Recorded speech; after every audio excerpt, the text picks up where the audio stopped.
guys, welcome back sa aking channel.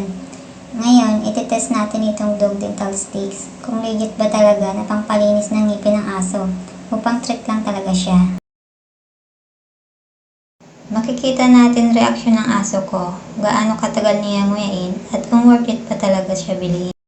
So tara, simulan na natin. Ito yung dental sticks natin today. Sabi dito sa packaging, helps clean teeth, freshens breath, showy textures. May iba't ibang sizes din, depende sa laki ng aso. Importante rin na tingnan natin yung ingredients bago tayo bibili. Kasi may ibang dogs na sensitive. Actually, maraming dogs nagkakaroon ng bad breath, tartar, yellow teeth. Kapag napabayaan, pwede makaapekto sa pagkain nila. Hindi naman replacement ang dental sticks sa actual brushing. Pero malaking tulong siya pang pabawas ng plaque. Okay guys, moment of truth. Ibibigay na natin kay Hansel. Oh grabe, excited na siya. Okay, ayan. Kinagat na niya. Mukhang crunchy. Focus na focus. Ayaw na mamansin. Tingnan natin gaano katagal niya mauubos. Actually, okay to kasi mapapanguya siya ng matagal. Mas okay yon compare sa mabilis lunukin. Para sa akin, first, nagustuhan ng aso, madaling ibigay. Less bad breath kahit papano. Cons, medyo pricey kapag araw-araw.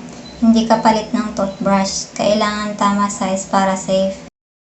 Reminder lang guys, always supervise habang ngumunguya ang aso. Piliin tamang size, huwag sobra araw-araw. Check ingredients, lalo na kung sensitive yung dog nyo. So ayun guys, okay naman itong dog dental stick based sa experience namin. Kung may dogs kayo, pwede nyo rin i-try, pero syempre, depende pa rin sa aso nyo. Comment nyo kung anong tricks gusto nyo next namin i-review.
Yan lang guys. Thank you for watching.